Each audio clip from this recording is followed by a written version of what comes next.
Well, my goodness, I'm back, right? In the words of Richard Harpootlian, let no dead horse go unbeaten.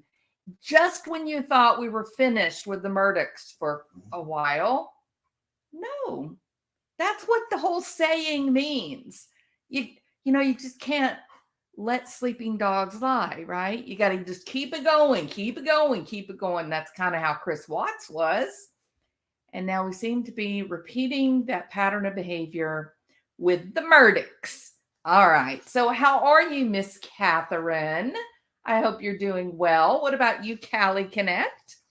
Some crazy stuff going on in Kohberger's case, right? Believe it or not, I spent the whole evening digging back into Kohberger. So, I'm going to be making some videos on him and the deaths of Kaylee and Madison and the rest of them. So I did. I kind of left the case for a little while, right? Because Murdaugh's case was so complicated, and there was so much going on. And it wasn't, it didn't get a lot of views. That's okay, because we do this because it's interesting, correct? So, so I'm going to be digging back into Kohberger. There'll be some information on that coming out. I found it very interesting. They've collected now, I guess, 2 knives, right? We've got some legal document that's been leaked. That's what gag orders are good for, right? If you don't have a gag order, then people are out there and they're talking and everybody feels kind of relaxed that the process is going as it should. But when you start trying to put, tape over people's mouths, then suddenly official documents get leaked, and then it's a mess.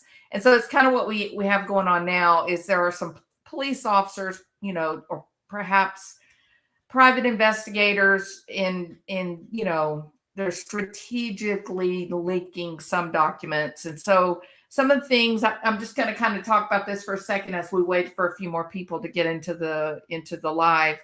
We've got a couple of knives that have been collected. I find it particularly interesting. There is a book that was seized, and on page 118, there was an underlined passage, and that was taken.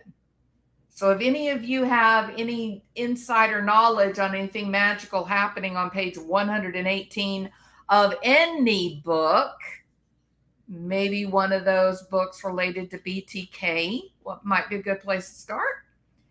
That would be interesting. They've also taken an AT&T bill, telephone bill, a pocket knife in a sheath. It's a Smith & Wesson, I believe. A Glock. And they did, in fact, get his laptop. So they did take an Acer laptop. Marijuana. So they got a little bit of THC. A green leafy substance is what it was described as. Cell phones, another Glock, multiple books with no kind of indication for what the title is or anything specific about them. And then there was quite some conversation about a black hat with a black mask. But then there's also comment about 3 black face masks. Makes me think maybe the black face masks were like the surgical mask that we've all come to wear, and that maybe the black hat and the black face mask must have been more like a skiing mask, as I'm guessing. They took some prescriptions, black gloves, a lot of black clothes were listing. I'm not going to go through all of them, but a lot of black clothes. A drawing, and then specifically some books on forensic psychology and criminology. So kind of interesting to see how that's going. Will Will this thing go to trial? I mean, it seems like it will, right? I suppose if it's if the death penalty is on the table, I think it has to go to trial. So yeah, so we'll see. We'll wait and see what they say with the preliminary. We get the arrest, the testimony of the people that did the investigation. It will be fascinating, to say the least. There have been a lot of connections that have been being made between Kohberger and various players. One very interesting connection is one creepy Inan Harsh. If you have no idea what I'm talking about, you need to go to Twisted True Crime Cindy's channel. Let's see, any of you guys that are mods, can y'all put a link to Cindy's channel for Twisted True Crime Cindy, please? She's got a fascinating video related to some unusual connections with Kohberger and the Idaho 4, or the home of the Idaho 4. And let me say this, she is a crackerjack researcher. When she posts something, that's as good as being reported by the police, in my opinion. So her newest video is shocking, to say the least. So, all right, so let's go ahead and get into this lifestyle of litigation. If you can hear me, will you put a 1? Make sure that my sound and everything is good so we don't get a repeat of the earlier, I guess it was 2 days ago, the debacle, or no, maybe it was, yesterday. All right.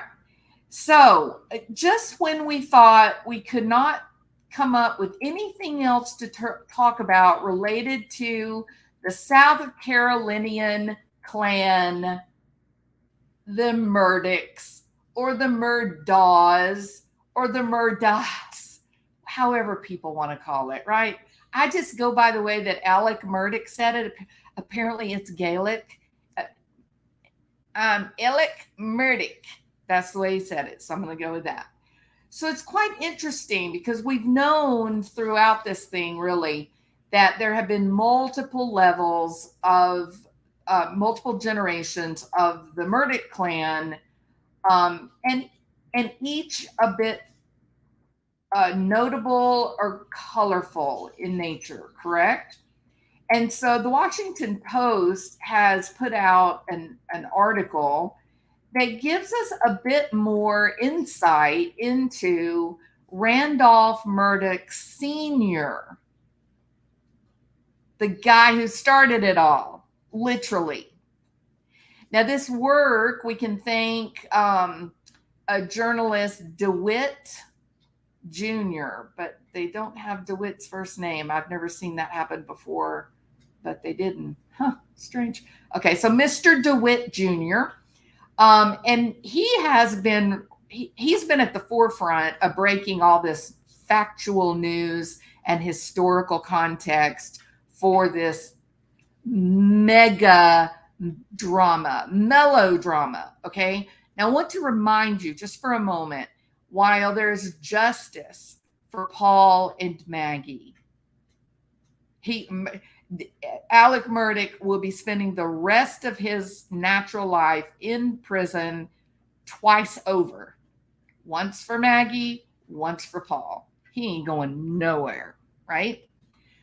While their deaths have been avenged, I think it would do us all well to remember that we have Gloria Satterfield, we have Mallory Beach, and we have Stephen Smith. Now, the case with Mallory Beach, the boating accident, and it was against Buster, that was settled in January. But it was not a case for murder of Mallory. Now, the only reason that I think that it might be a little on the interesting side is because if you go into the earlier reports related to the boat accident, the kids described a physical altercation between Mallory and Paul. I had been thinking that it was Paul's ex-girlfriend, but apparently not. It was related to Mallory. And there was some report that Paul struck her. He hit her. And that was when the boyfriend reached up and grabbed her and pulled her down to the floor of the boat with him. But then in moments, the wreck happened. So that's kind of interesting. It's very frightening to think about, that Paul was having this physical altercation with her right at the time of the collision, and then she's the one that ends up outside the boat. It's a horrifying thought. I don't want to let my mind go there, but it's horrifying. And then the big one right now, I think that most people are really anxious to know more about, is the unsolved, no leads. Well, I can't say there's no leads. Previously, no leads for the death of a young man whose body, who was already dead, his body was discovered in the middle of a rural road. They didn't know what had happened to him. They didn't know if he'd been shot with a gun or what had happened. But the speculation was that a truck had driven by and hit him in the rearview mirror, hit him in the head, and that killed him. Well, in a curious turn of events, and if you grew up in a rural area, then you know how this small town, kind of like Mockingjay type of communication happens. And often this full story of these things is well known by the people before, it ever even gets reported to the police. There's a lot of talking over the fence post in small towns. Everybody knows everybody. And so a lot of people, for example, if you were one of the guys in the so-called truck, according to this rumor, if you were one of the guys in the truck, then maybe you get home at 4, 5, 6 o'clock in the morning, and you're freaked out about what happened. And so your mom is up drinking coffee, or your dad is up, eating breakfast. And your dad says, "What's wrong with you, boy? You look like you've seen a ghost. What's happening to you?" "Oh, Dad, I don't know. I don't think I can tell you. Something real bad happened." "Well, what happened?" So the kid tells what he saw, what he witnessed, what he was a part of. Maybe he just sat in the backseat of the truck and watched what happened to Stephen Smith. Maybe he didn't have a damn thing to do with it other than being in the company of some bad people. And so he tells his dad, and he says, "I don't know what to do, Dad. I don't know if that kid's all right or not." And his dad says? Dad says, you don't ever repeat that story again. Don't you tell anybody. You keep your mouth shut, or you're going to end up in prison. Keep your mouth shut. Never happened. You understand me? You weren't there. It never happened. You understand me, boy? "Yes, sir. Yes, sir, I do. Yes, sir." But then what happens? The mom was listening. The mom was in the other room. And so she's out hanging her wash later on that afternoon. And so she says to a next door neighbor who's also out there hanging up her wash, she says, "Oh my God, did you hear what happened?" "Well, I don't want to tell you where I heard it from, but that Murdaugh kid? Yeah, the bigger one. Yeah. Did you hear about what happened last night? Well, let me tell you a story, girl." And then it just passes from house to house, backyard to backyard, right? And the cops are suddenly like, "Wait a minute. What are y'all talking about that the Murdaughs were involved in what happened to Stephen Smith? You're crazy. Don't you know who they are?" And Stephen Smith gets buried without a word. Now, fast forward a few years, we get the boat accident. It's a terrible thing. It's awful. It's horrible. And as they begin to investigate, here's the deal about Alec Murdaugh. They tried like hell to keep the investigation contained. They didn't want SLED involved. They didn't want the state coming in, and they certainly didn't want the feds coming in. They tried to keep it contained, but it didn't work. And when SLED begins to sort of look into it, what? The Murdaugh's name again? Man, those are some bad dudes. We got lots of Lots of stories about those guys and never any proof. Just gossip over the fence post, right? And they get to looking into it because it's curious that, Alec's name is bubbling to the top again. Not John Marvin, not Randy. Always Alec, right? I heard somebody say Alec Murdaugh got all the red hair and none of the talent. That is a hell of an indictment, correct? So as SLED is looking into this case, they go, wait a minute, what is this about this kid? We're hearing rumors about some kids get somewhere, maybe was he a friend of Buster or Paul and he's dead? Could that be right? Who's heard of that? Oh yeah, I heard about it. You know who that is? That was that Stephen Smith kid. Yeah, apparently he's pretty good friends with Buster. And supposedly there was a group of them in a truck that night.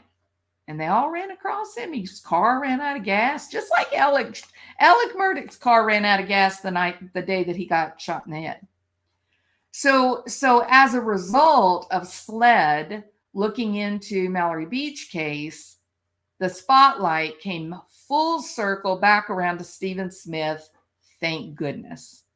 Thank goodness. No sweeping it under the rug when SLED's got it, or the South Carolina something investigation. Anyway, bear with me. Okay, so look, Alec Murdaugh. There's a long line of curious stories and disappearing life connected to this family. Gloria Satterfield died on the porch of Alec Murdaugh's house. You hear two different things. You hear the only people at home were Paul and Maggie. But if that's the case, why in the hell is it that Alec Murdaugh is the only one that gave a statement? That's right. He was the only one that was questioned. He claimed he was there when it happened. But the 911 call is clearly only Paul and Maggie. So curious stuff going way back. And I don't mean way back to when Alec Murdaugh was 5 years old. I'm not even talking as far back as 1967 when he was born. I am talking about 1940. 1940 in South Carolina, when the founder of the Murdaugh legal dynasty died horribly in a horrible, terrible, violent accident, they think. He was literally run over by a train. Okay. So the patriarch of this family, at age 59, for some reason, 1 a.m., he has gone off to go visit some friends. He's making his way back home in the middle of the night, 1 a.m., nearly 60 years old. There's a train coming down the tracks. It reminds me of Johnny Cash, right? I hear the train a-coming around the bend. Kind of like that's exactly what was going on with Mr. Murdaugh. Oh, I think I hear a train. Here, let me stop my car right on the railroad tracks. So there they are, the middle of the night, 1 a.m. Here comes the train, barreling, hair on fire down the tracks without any notion of any problem about to happen. And the conductor says there was something really strange about Mr. Buster Murdaugh being there. Some very strange. I'm sorry, not Buster. Randolph Murdaugh. Something very strange about Murdaugh Sr. being there in the middle of the night. It was odd for him to be there at 1 a.m. for sure back in 1940, especially in a rural area. But his car was right on the train tracks. And you know what he did? The conductor saw him roll his window down and he waved at him. He waved at the train conductor right before it smashed into the car. This train was going as fast as it could go.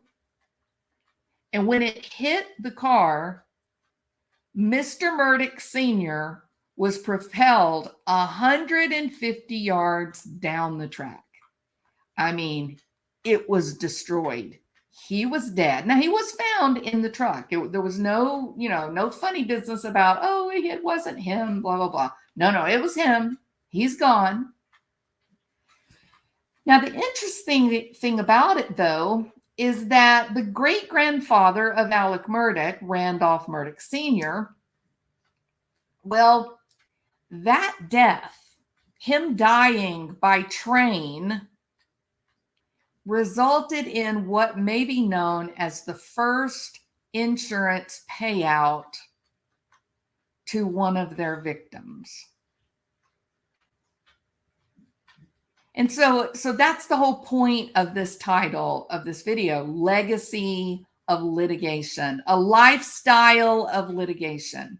This man, 1940, nearly 100 years ago, had started this lifestyle of, hey, if there's going to be a death, make sure you get some money out of it. Let no unusual death go unlitigated, because there's pot of gold at the end of that rainbow. That seems to be the family motto. That was the takeaway from great Grandpa Randy Murdaugh Sr. He was the elected solicitor and patriarch of the family. Now, Buster was the nickname of Alec or Murdaugh Sr.'s payout. Not the Buster now, not Alec Murdaugh's son Buster, but the grandpa Buster. And so if you watch the Netflix documentary, Michael DeWitt, oh, that's who it is, who is the journalist that Washington Post carried the story. Michael DeWitt did the Murdaugh Murders, A Southern Scandal, and it is eye-opening. It is a great watch. So it's Saturday night, so it would be a good choice if you haven't seen it already. Now, according to the train conductor's comments, this was from the local paper. DeWitt Jr. was going through all of the documents that had been preserved throughout time, and he came across this newspaper clipping.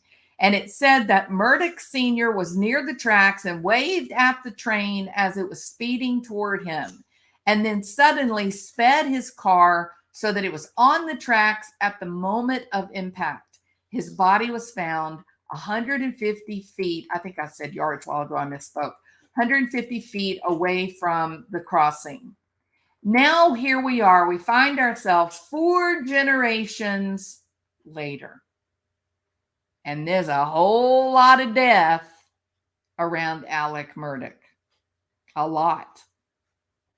So for this to have been started 4 generations ago by Murdaugh Sr.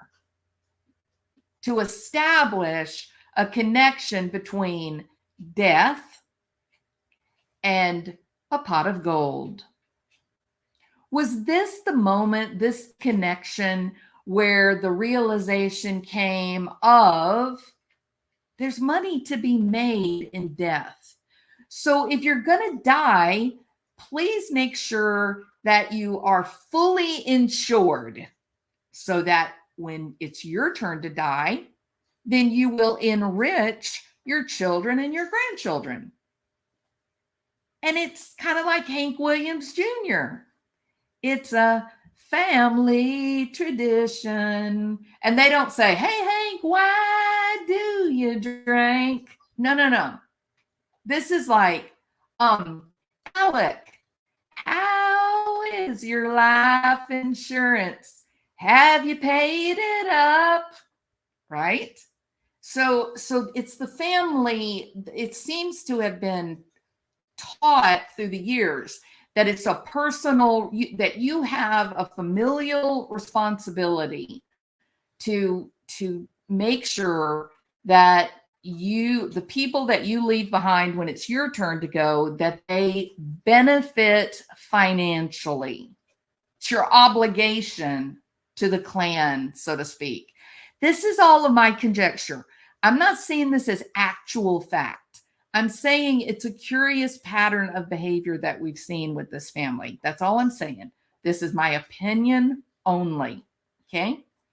Now then, you go through multiple generations of this level of conscientiousness, this level of family responsibility. And indeed, this family absolutely benefited. Each generation, their total net worth was blossoming. They were getting stronger, and they were getting stronger, and more wealthy and more wealthy and more wealthy, until we ended up with redheaded, no talent Alec. How many people have now said, you know what, I'm gonna level with you here. Alec is no mental giant. He's really not. He calls on a lot of favors of friends that he has that are mental giants. He's figured out a way to take the promise of the Murdaugh name and influence in exchange for the help of people that are mental giants. And for a long time, it worked. And then came the boat wreck. Paul's drinking and his, perhaps some might call it an entitled attitude, or perhaps he had a mood problem.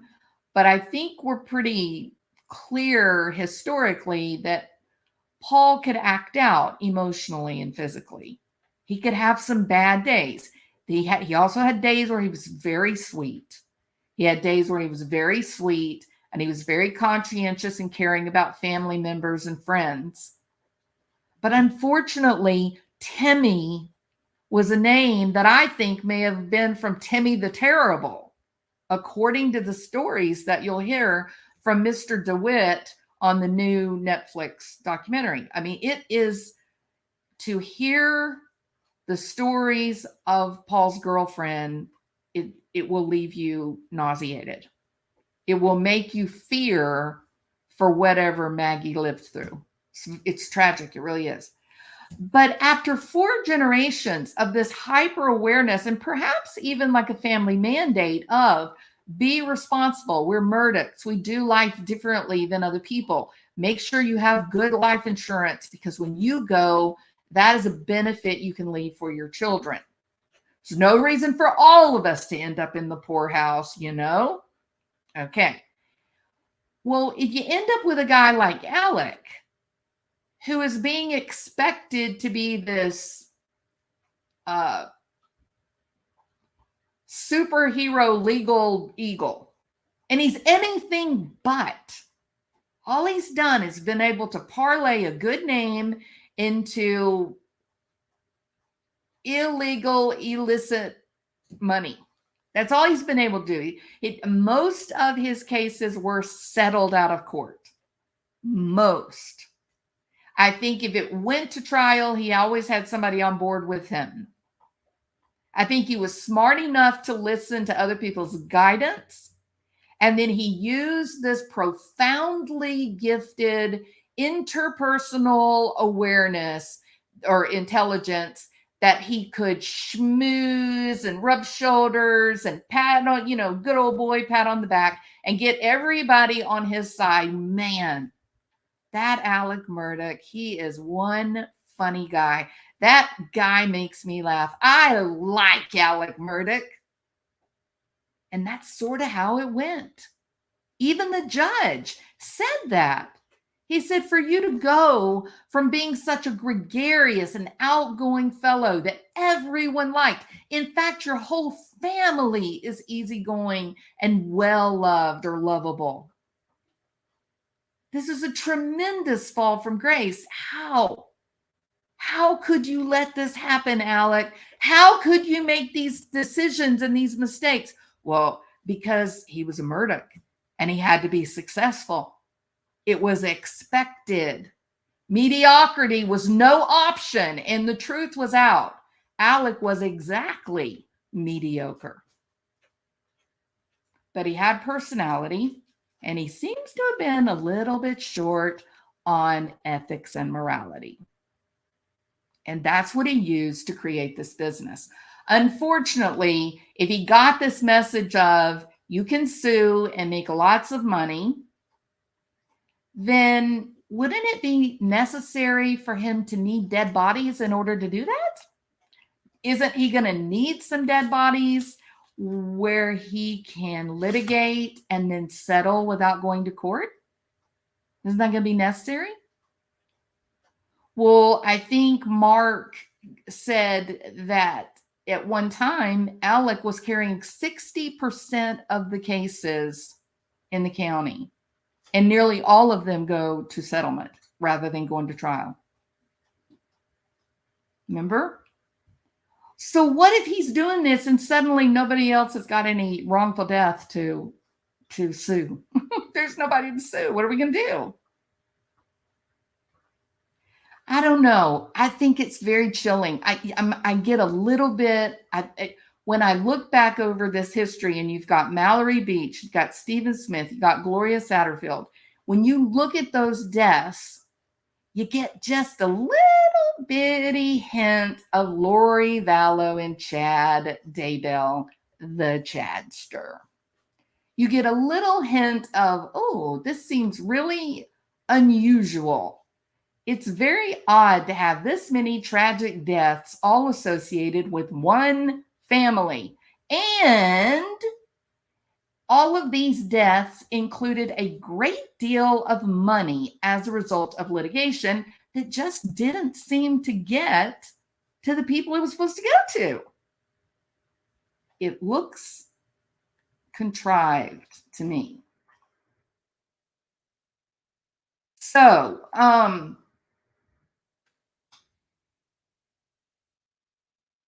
So the elder Murdaugh, who died on the railroad tracks, he was the son of a wealthy businessman who had been he was a grandson of a Confederate president, first cousin. So Jefferson Davis, who was the president of the Confederate States of America, his first cousin was the dad of the Murdaugh that died on the railroad tracks. Murdaugh Sr. attended the Naval Academy in Annapolis and the University of South Carolina Law School before returning home to start the Murdaugh family law firm. This was a gifted guy. This was a guy that was special. He was elected solicitor in 1920s in the 14th Judicial Circuit. He covered a large swath of South Carolina, including 5 counties. And for nearly 86 years, A. Murdaugh would hold that position. This is crazy. You're talking about going all the way back to the first cousin of the president of the Confederate States of America and had a firm stronghold for 84 years. Think about that. This is a very powerful family. Murdaugh Sr. had been battling an illness before he was killed, but he did, in fact, on July 18th, 1940, leave his home to go and spend some social time with a friend. When he was driving home around 1 a.m., he mysteriously stopped his car on the railroad crossing where he waved to the conductor right before he was killed instantly. There was also, As the train got closer, it seemed the car sped up like it was trying to get right perfectly on top of the tracks as it hit him. The conductor did not believe that he was trying to beat the train because as soon as he got on the track, he slammed on the brakes to stop the car. His death was ruled an accident. There was a lot of speculation that it was alcohol related or possibly a suicide. Murdaugh Sr., the guy that died on the railroad tracks, he had a son. That son was Randolph Buster Murdaugh Jr. He would become the new solicitor, and it was Buster Murdaugh Jr., the new solicitor, that is Alec Murdaugh's grandfather. This is crazy, y'all, how long this family has been doing this. The Buster Murdaugh, along with the Murdaugh family, sued the railroad company, Charleston and Western Carolina Railway Company, over the accident. The company was sued. They claimed for $100,000. There's some people that say that is absolutely inaccurate, because they know that this was settled privately and no one was ever told about the amount of money that was paid out. However, in 2018, Alec Murdaugh's father, who had been solicitor from 1987 to 2005, in 2018, he was making a public speech. And he said, I quote, "A train killed my grandfather in 1940, and they have been killing our people ever since." And the audience laughed. That was just a kind of tongue-in-cheek joke saying, you know, we learned that we can make money doing this, and we have now made it a way to life, not only for our family, but we have sued a lot of people for all of our clients, and many of our clients have, you know, capitalized on that tragedy. So just before Alec Murdaugh stood trial for the murders of Maggie and Paul, the judge commented on this as he, you know, was doing sentencing. But Judge Newman said that he looked up in the courtroom and he said, "Oh my God, Randolph Buster Murdaugh Jr.'s portrait is hanging in the courtroom where we are going to be trying Alec Murdaugh for the double murders of Paul and Maggie." And so he actually had that portrait removed. For more than 100 years, the Murdaugh family has wielded immense power in the Low Country, with 3 generations of the 4 serving as elected solicitors, district attorneys. This has been in the 14th Circuit, and it has lasted from 1920 to 2006. Alec Murdaugh worked as a part-time prosecutor in the same office until he was charged in a stunning web of alleged crimes, including embezzling millions from clients and partners, and he is still facing 99 charges for those crimes. He is now been found guilty of murdering his wife and his son, and there may be charges for attempting to commit suicide by hitman for what? An insurance payout. He wanted the $10 million to go to Prince Buster, the one surviving family member of Alec Murdaugh, his oldest son. While you and I, we all marveled at the stoicism that we witnessed with Buster Murdaugh during this trial, there are some photographs that are now being spread around on social media where Buster was seen, I guess, this morning walking their dogs, and he does not look well. So if you guys are believers, Christian, or have a faith, prayers for Buster is probably a gracious and humane thing to do, because he's got an incredible battle ahead of him that you and I just simply will never understand. Murdaugh III died of cancer just 2 days after Alec Murdaugh's wife and son were shot dead in June 2021. Alec Murdaugh's alibi following the murders was that he was visiting his father in the hospital, but cell phone data and video taken by his son Paul placed him firmly at the scene of the crime within 10 minutes of what they believe was the death of Maggie and Paul. And he has now been found guilty. He's serving 2 life sentences. There have been at least 3 deaths taken place on the Moselle estate that they know of. And the Moselle estate, which I find completely interesting and know very few people ever talk about it, there's an airstrip there. There are rumors in the county of flights coming in and out under the cover of darkness and packages being delivered that really should not be being delivered in the middle of the night. It's very interesting. This is quite a curious family history.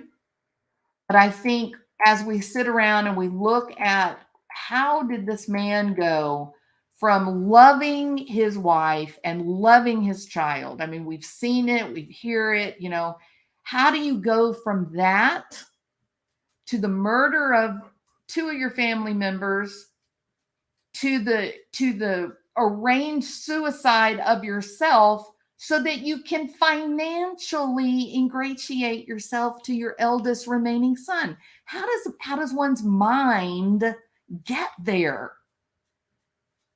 Well, there you have it. Richard Murdaugh Sr.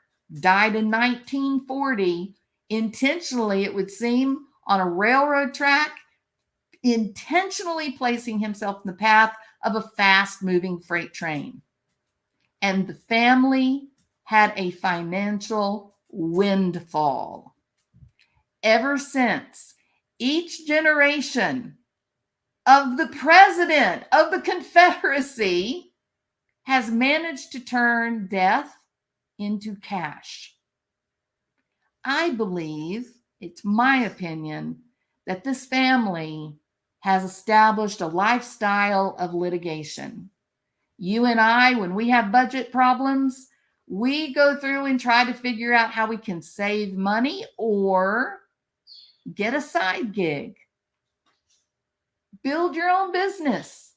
Get another degree. But perhaps this family learned that the best way to get rich in the United States of America is to sue someone's pants off. I don't know.